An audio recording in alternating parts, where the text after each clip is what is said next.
Hari ni kita nak cerita pasal dua jenis motosikal. Dua-dua pun naked bike, dua-dua pun 250cc. Tapi satu ni dua piston, satu ni satu piston. Satu piston ni dia pakai piston besar. Turun naik, turun naik. Kalau yang belah kanan ni dia pakai dua piston. Kecil sikit. Macam ni. Tapi dua-dua ni dia bagi karakter yang berlainan. Dan kalau kita nak consider membeli sesebuah motosikal tu, bukannya paras rupa je kita akan fikirkan. Practicality, fuel efficiency dan kegunaan harian kita jenis macam mana, yang itu yang kita kena considerkan. Hari ni kita nak bandingkan dua dunia yang sering disalah anggap. Motor 250cc satu silinder versus dua silinder. Bukan sekadar nak tahu mana yang lebih laju, mana bunyi yang lebih seksi, tapi yang mana lebih berbaloi dan sesuai dengan kegunaan kita. Yalah, bukan semua orang beli motor ni untuk kegunaan daily commute, dan bukan juga semua orang beli motor ni untuk kegunaan weekend ride. Tapi biasanya kat dalam segmen macam ni dia jadi motor dua dalam satu. Motor daily pun je, motor weekend pun je. Sebab itulah kita buat video ni, kita nak bagi viewers kita clear idea yang mana lebih bersesuaian dengan kegunaan dan keperluan masing-masing. Macam biasa, sebelum kita start bercerabih, yang belum subscribe lagi channel kita tu, kasih exit full screen kejap dan kasih hentam button subscribe kat bawah tu laju-laju. Assalamualaikum, waalaikumsalam dan tajahau kepada penonton YouTube channel Gear 6. So persoalan ni kita memang selalu dapat. Kadang-kadang kawan kita tanya dia nak cari jenis motosikal naked bike macam ni, tapi soalan dia nak pakai twin piston ke, dia nak pakai single cylinder macam ni. Tapi persoalan tu sebenarnya dia bukan patut tanya kepada orang lain. Persoalan tu kena tanya diri sendiri. Yang mana lagi sesuai dengan diri dia sendiri. Kita mulakan dengan practicality kedua-dua jenis enjin 250cc ni dulu. Bila kita cakap pasal practicality motor satu silinder, memang champion di antara dua-dua ni. Ringan, senang dikawal dan biasanya lebih kurus. Senang nak cilok dalam jam, lebih mesra dengan rider baru. Senang kata, lebih agile dan nimble. Nak parking kat parking motor yang sempit pun senang.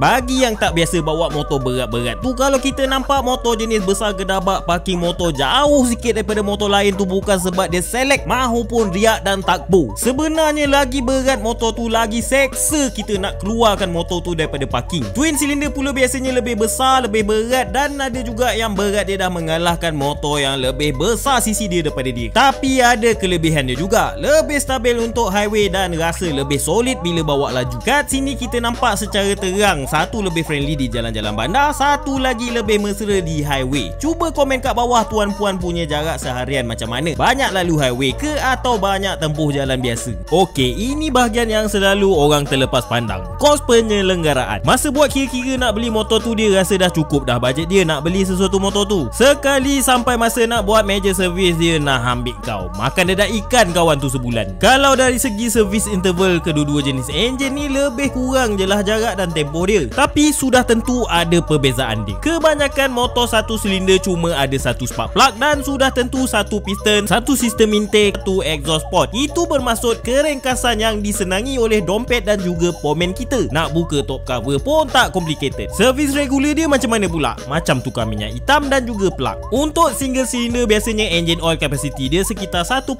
sehingga 1.7 liter. Untuk motosikal yang pakai 1.2 liter tu, boleh cari botol minyak hitam saiz 1.2 liter. Beli sebotol pun dah cukup. Tambah oil filter, bawah 100 je. Settle. Bawah 100 pun dah boleh buat regular service dia dah. Kalau twin cylinder pula macam mana? Macam MT25 ni dia pakai 2.4 liter. Tapi kalau macam Benelli 249S ataupun QJ Motor SRK 250 tu, dia perlukan sampai 2.6 liter minyak hitam. Pandai-pandailah tuan-tuan buat kira-kira berapa botol diperlukan, since size packaging minyak hitam ni pun pelbagai. Tapi tu regular service dia lah. Dia punya servis jangka masa panjang adalah perbezaan yang paling obvious sekali. Major servis yang melibatkan parts dalaman enjin, contohnya seperti valve clearance. Enjin inline twin memang menelan belanja yang lebih berbanding enjin single. Kita gunakan rule of thumb, lebih banyak moving part, lebih complicated kerja-kerja membuka dan memasang, dan lebih tinggilah upah dan kos dia. Bila kita ada dua set of cylinder, banyak benda pun jadi double. Dan kalau ada bunyi pelik-pelik, cuba teka enjin mana lagi rumit nak diagnose. Sekarang ni kita masuk pula kepada bahagian feels dan riding character kedua-dua jenis enjin ni. Kita dah cakap pasal practicality dan cost maintenance je, tapi semua tu tak penting kalau motor tu tak bagi feels. Nak beli motor tapi dalam kepala asyik fikir nak jimat je, takut tak sampai seminggu beli motor tu dah mula meragau nak trade in motor tu, nak ambil motor lain,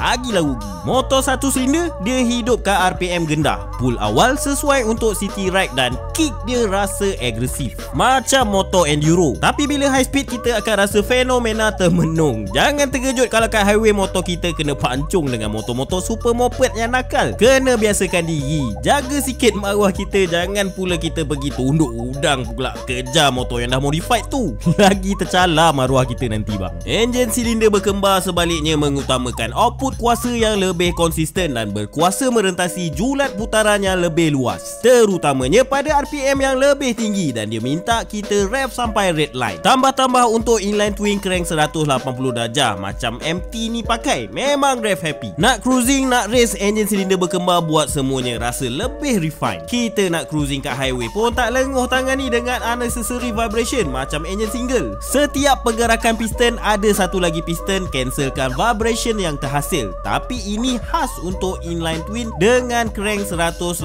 darjah je tau. Kalau crank 360 darjah macam Benelli pakai tu cerita dia lain sikit. Penulis kita pesan kalau tuan-tuan belanja like sampai hit target, next time kita cerita detail pasal karakter bagi setiap engine twin, dari boxer twin kepada V-twin, dan setiap crank angle bagi engine inline twin. Kita cerita dia semua ni nanti. Bahagian kadar penggunaan bahan bakar ataupun fuel efficiency ni dia tricky sikit, tapi secara amnya berbanding dengan enjin silinder berkembar disebabkan keringkasan dan keringanan enjin 1 silinder ni, enjin ni lebih jimat. Tambah-tambah lagi dalam situasi jalan bandar, situasi stop and go kat traffic light. Disebabkan karakter enjin 1 silinder ni yang lebih bertenaga di RPM rendah ke sederhana, kalau guna dalam bandar memang single silinder akan jauh lagi jimat. Dan ada sesetengah model 250cc single silinder tu fuel consumption dia ada dah dekat-dekat macam fuel consumption motor naked 150cc dah jimat dia. Akhirnya kita sampai ke topik yang paling ramai orang kisahkan, iaitu bunyi. Bunyi 1 silinder especially daripada motor 250cc kadang-kadang susah nak beza dengan bunyi kapcai. Bukan sebab dia tak bagus, tapi sebab otak kita dah set bunyi pom-pom-pom tu bunyi motor kapcai. Beli mahal nak upgrade tapi bunyi tak upgrade pula. Bunyi exhaust ni sebenarnya subjektif. Kalau kata semua bunyi single silinder ni tak sedap, tak juga. Contohnya macam KTM ni. KTM ni bunyi single silinder dia bagi saya sedap. Dia ada bunyi-bunyi bassy. Tak adalah bila kita bawa tu rasa macam bawa motosikal moped. Dia memang ada bunyi bassy yang sedap sebenarnya kalau kita bawa dia. Kalau kita dengar dalam video lain, tengok depan-depan lain bunyi dia. Twin cylinder pula walaupun cc dia kecil, dia ada depth, ada ritma, ada ego, ada karakter. Bunyi exhaust note twin cylinder ni bergantung pada crank angle dia. Kalau macam MT25 ni dia punya exhaust note dia bunyi karakter enjin 180 degree punya bunyi lah. Bunyi yang biasa kita dengar twin cylinder, common punya. Kalau 180 degree crank angle bunyi memang common lah kalau biasa kita dengar twin cylinder ni. Kalau macam bunyi macam Benelli tu dia pakai 360 darjah punya crank angle, bunyi dia lebih even. Ada orang dia kata macam bunyi 4 cylinder, tapi bagi kami bunyi dia lebih kepada bunyi boxer twin. Ada juga yang model-model baru sekarang ni dia pakai 270 darjah punya crank angle, tapi itu 250, belum ada lagi model pakai crank angle macam tu. Sebab tu ramai sanggup bayar lebih hanya untuk bunyi. Tak dinafikan bunyi daripada enjin ni antara nikmat menunggang motosikal. Yang paling penting sekali, semua bergantung pada kegunaan kita. Nak jimat, nak ringan, nak senang maintain, 1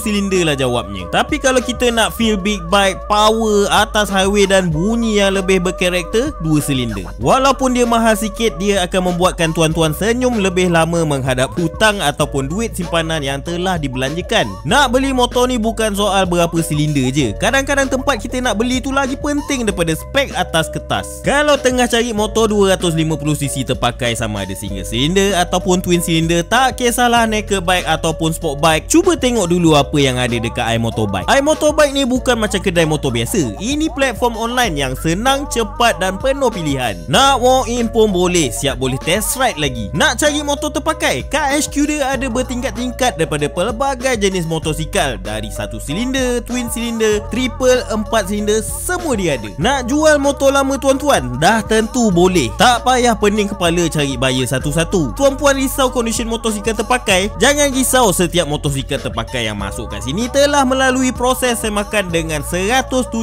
titik pemeriksaan. Dan kalau mereka jumpa kecacatan, mereka akan betulkan dulu sebelum dipamerkan untuk dijual. Tak cukup lagi. Macam mana pula kalau kami bagi tahu diorang ni siap bagi waranti 6 bulan dan polisi pemulangan wang semula 6 hari. Ini adalah peace of mind. Tuan-tuan boleh cari ikut bajet, jenis motor dan juga sisi. Semuanya dalam satu tempat. Dan ya, ada banyak model 250cc. Daripada yang fresh lagi baru sampaikan yang rare pun ada. Tapi kalau tuan-puan berlengah lagi, memang habislah motor yang sedap-sedap tu. Kat sini jual motor memang laju. iMotorbike, safe, fast and secure. Okey, setakat ini sajalah video kita pada kali ini. Jangan lupa tekan button like, share dan subscribe YouTube channel Gear 6 sehingga kita berjumpa di video yang akan datang. Assalamualaikum. Kalau tuan-tuan masih tunggu masa yang sesuai untuk beli motosikal, this is it. Sekarang ni iMotorbike meraihkan Motor World Day 2025 dengan promosi besar-besaran pada 16 hingga 30 Jun ni. Dengan pelbagai motosikal ditawarkan diskaun sehingga RM8,000. Baik tuan-tuan, check it out sekarang juga.